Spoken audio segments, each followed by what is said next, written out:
کریم آقا علیہ الصلوۃ والسلام نے ارشاد فرمایا کہ قبروں میں پڑے ہوئے ایسے بھی ہیں کچھ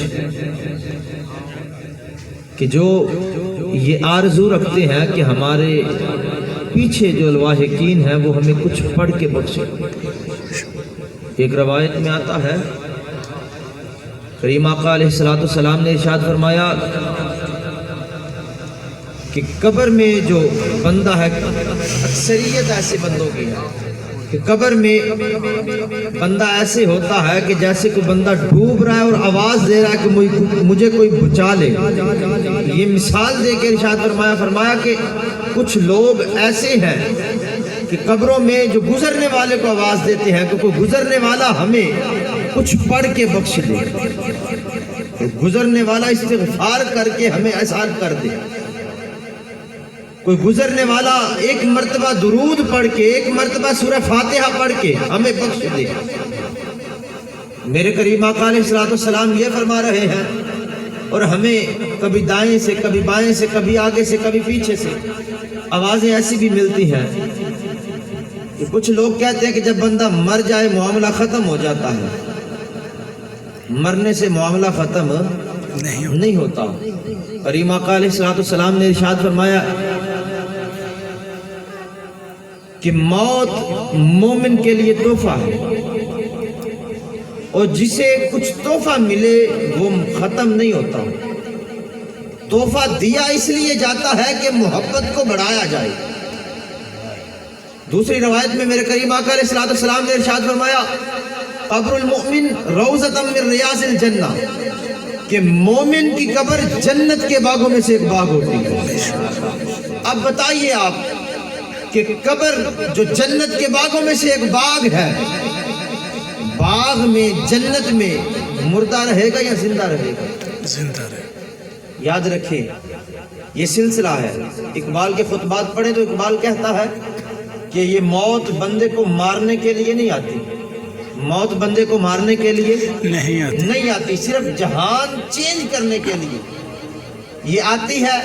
یہ اس کے بعد جہان چینج کر کے، جیسے ہم یہاں پہ آئے عالم شہادت میں، عالم شہادت سے پہلے ہم عالم اجسام میں تھے، اس سے پہلے عالم ارواح میں تھے، اس کے بعد اب ہم عالم شہادت میں ہیں، عالم شہادت کے بعد عالم موت میں جائیں گے، پھر عالم قبر میں جائیں گے، عالم قبر کے بعد عالم حشر میں جائیں گے، اس کے بعد پھر ہم اپنے اعمال کے حساب سے کوئی عالم جہنم میں جائے گا، کوئی عالم جنت میں جائے گا۔ سبحان اللہ۔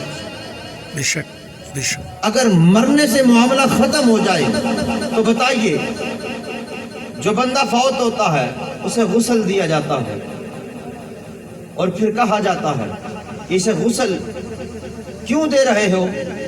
اب یہ غسل عام پانی سے بھی نہیں دینا، بیری کے پتوں سے غسل دینا، پھر 20-22 گز کا نیا کفن لٹھے کا جناب والا اسے دیا جاتا ہے۔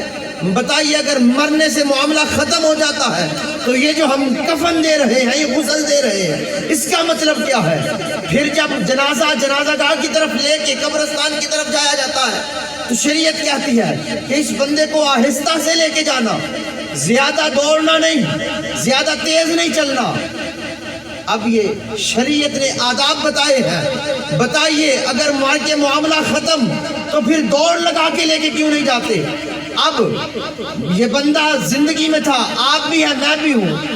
جب ہم نماز پڑھتے ہیں، ظہر پڑھتے ہیں، فجر پڑھتے ہیں، عصر پڑھتے ہیں، مغرب پڑھتے ہیں، عشاء پڑھتے ہیں، امام آگے ہم پیچھے۔ اب امام پیچھے ہے، میت آگے ہے، آواز دی جاتی ہے کہ یہ میت کو آگے کیوں رکھا گیا ہے؟ کہا یہ بہت آگے نکل گئی ہے۔ چند لمحوں کے بعد اس کی نظروں نے دیدار مصطفیٰ، چند لمحوں کے بعد اس نے دیدار مصطفیٰ کرنا ہے قبر میں۔ اب بتائیے اگر معاملہ ختم ہو گیا، کفن دینے کا مطلب کیا ہے؟ خوشبو لگانے کا مطلب کیا ہے؟ پھر یہ جنازے کو آہستہ سے لے کے جانے کا مطلب کیا ہے؟ اقبال کہتے ہیں کہ اپنے کنسیپٹ کو ٹھیک کرو، اپنے ذہن کو ٹھیک کرو۔ موت مٹانے کے لیے نہیں آتی، ایک جہاں سے دوسرے جہان منتقل کرنے کے لیے آتی ہے۔ اسی لیے رب نے فرمایا کل نفس ذائقۃ الموت، کہ ہر انسان نے موت کا ذائقہ چکھنا ہے، موت کا ذائقہ چکھنا ہے۔ اب حافظ جلندری یہ ایک شعر میں بات کرتا ہے، کہتا ہے کہ یہ جو ہمیں غسل اور کفن دیا جا رہا ہے، اگر خاک کے نیچے ہی دبانا ہے تو پھر یہ غسل نہلانے کا مطلب کیا ہے؟ اب یہ اسی شعر میں یہ بات کر رہا ہے، اور شاعری میں حضرت پیر سید نصیر الدین نصیر رحمت اللہ تعالی آپ جواب دیتے ہیں، کہتے ہیں کہ یہ نظر رسول اللہ پہ جب پڑے گی، اسی لیے جو مسافران لحد ہیں اسی لیے نہا کے چلے۔ پھر کہتے ہیں کون ہے نصیر، کون ہے رسول ایسا کہ جو بخشوانے کو آئے اور بخشوا کے چلے۔ حضرت علامہ اقبال رحمت اللہ تعالی علیہ آپ کا ایک واقعہ ملتا ہے روزنامہ فقیر میں۔ حضرت علامہ اقبال رحمت اللہ تعالی علیہ آپ ایک دن رات کو، آپ کا جو نوکر ہے وہ کہتا ہے کہ ایک دن رات کو مجھے آواز آئی کہ جیسے کوئی مہمان آئے، میں کمرے سے باہر آیا تو دیکھتا کیا ہوں کہ اقبال کے پاس کچھ مہمان بیٹھے ہیں۔ اقبال کہتا ہے جاؤ برتن لے کے جاؤ، لسی لے کے آؤ، اور تازی لسی ان مہمانوں نے پینی ہے۔ اب وہ لسی لینے کے لیے گیا، بازار میں نکلتا ہے، کہتا ہے کہ ایک کھوکھا لگا ہوا تھا، ایک کنٹین تھی، میں نے ادھر سے لسی لی اور لسی مل بھی گئی، یہ کنٹین بھی نہیں تھی اور لسی بھی مل گئی مجھے۔ کہتے ہیں کہ جب میں نے لسی لی اور لسی لے کے واپس آیا، آگے میں نے اقبال کو لسی دی، اس نے مہمانوں کو پلائی۔ پھر کہتے ہیں کہ میں اپنے کمرے میں انتظار کرنے لگا کہ دیکھتا ہوں کہ یہ مہمان ٹھہریں گے یا جائیں گے، مجھے ان کا انتظام کرنا پڑے گا یا یہ چلے جائیں گے۔ ابھی کچھ دیر بعد کہتے ہیں کہ آواز آئی جیسے مہمان جانے لگے ہیں۔ میں باہر نکلا، میں نے دیکھا کہ صحن میں کھڑے ہیں مہمانوں نے، نورانی داڑھی، نورانی لباس، نورانی چہرہ۔ مہمان نے اقبال کو گلے سے لگایا اور پیشانی پہ، ماتھے پہ چوما اور پیشانی پہ بوسہ دے کے کہتے ہیں چل اقبال اب ہم چلتے ہیں۔ تو میں نے اقبال سے کہا کہ میں انہیں چھوڑ کے آتا ہوں، آپ اپنے کمرے میں جائیے۔